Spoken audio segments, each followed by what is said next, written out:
ابن ابی حازم نے بیان کیا، ان سے ان کے باپ نے اور ان سے سہل بن سعد نے۔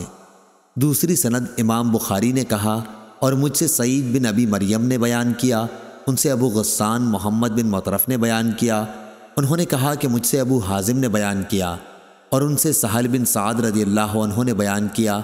کہ آیت نازل ہوئی، کھاؤ پیو یہاں تک کہ تمہارے لیے سفید دھاری سیاہ دھاری سے کھل جائے،